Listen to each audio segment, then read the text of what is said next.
ಮಂಗಳೂರಿನ ಎಜೆ ಆಸ್ಪತ್ರೆ ಮತ್ತು ಸಂಶೋಧನಾ ಕೇಂದ್ರದ ವೈದ್ಯರು ವಿಶ್ವದಲ್ಲಿಯೇ ಅತ್ಯಂತ ಅಪರೂಪದ ಚಿಕಿತ್ಸೆಯನ್ನ ಮಾಡಿದ್ದಾರೆ.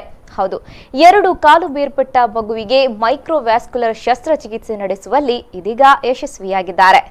ಮಂಗಳೂರಿನ ಪತ್ರಿಕಾ ಭವನದಲ್ಲಿ ಸುದ್ದಿಗೋಷ್ಠಿ ನಡೆಸಿ ಮಾತನಾಡಿದ ಎಜೆ ಆಸ್ಪತ್ರೆಯ ವೈದ್ಯಕೀಯ ನಿರ್ದೇಶಕರಾದ ಡಾಕ್ಟರ್ ಪ್ರಶಾಂತ್ ಮಾರ್ಲಾ ಅವರು, ಅಪಘಾತದಲ್ಲಿ ಮಗುವಿನ 2 ಕಾಲು ಸಂಪೂರ್ಣವಾಗಿ ಬೇರ್ಪಟ್ಟಿತ್ತು.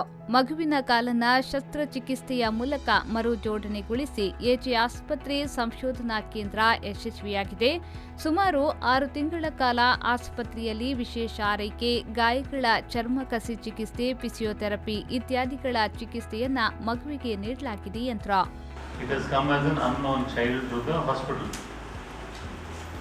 ಆಸ್ಪತ್ರೆಗೆ ಬರುವಾಗ ಎಲ್ಲರೂ ನಾವು ಫಸ್ಟಿಗೆ ನೋಡ್ಕೋಬೇಕು, ಯಾರು ಅವ್ರ ಅಡ್ರೆಸ್ ಏನು, ಅವ್ರದ್ದು ಏನು, ಈ ಬಗ್ಗೆ ನಮ್ಗೆ ಯಾವುದ್ರ ಬಗ್ಗೆನೂ ವಿಚಾರ ಇರಲಿಲ್ಲ, ಗೊತ್ತಿರಲಿಲ್ಲ. ಮತ್ತೆ ನಾವು ಆಸ್ಪತ್ರೆಗೆ ಬರೋದು ಒಂದೇ ನಮ್ಗೆ ಇರ್ತದೆ, ಮಗುವನ್ನು ಹೇಗಾದ್ರೂ ಮಾಡಿ ಬದುಕಿಸ್ಬೇಕು. ಅವ್ರಿಗೆ ಯಾರೇ ಆಗ್ಲಿ, ಸ್ಥಿತಿವಂತರಾಗ್ಲಿ ಸ್ಥಿತಿವಂತರಾಗದೇ ಇರಲಿ, ಮತ್ತು ಮಗುವಿನ ಪ್ರಾಣ ಉಳಿಸ್ಬೇಕು, ಕಾಲು ಉಳಿಸ್ಬೇಕು. ಅದನ್ನು ನಾವು ಮಾಡಬೇಕಂತ ನಾವು ಪ್ರಯತ್ನ ಮಾಡ್ತೀವಿ.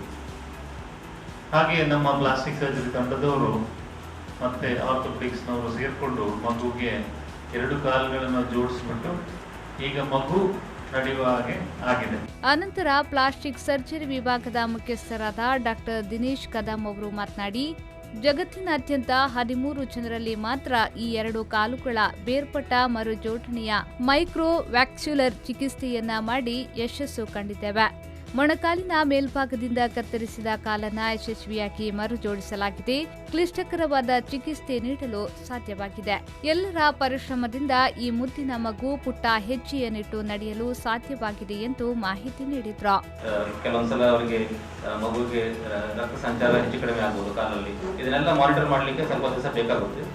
ಐಸಿಯುಲಿ ಇಟ್ಟು ಕೇರ್ ತಗೊಂಡಿದ್ದು.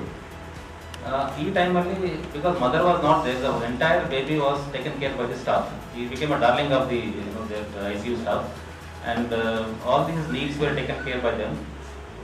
He was well supported by his father, and then he was kept in the hospital for some time, for a few months, for physiotherapy, and then we did skin grafting and we did implant removal. So now he is able to walk. He walks on his own, and he runs little bit but walks faster. ಈ ಸಂದರ್ಭ ಸುದ್ದಿಗೋಷ್ಠಿಯಲ್ಲಿ doctor Sanath Bhandari, doctor ಬಿನೋಜ್, Shivaprasad ಉಪಸ್ಥಿತರಿದ್ದರು. Nagaraj, V4 News 24/7 Mangaluru.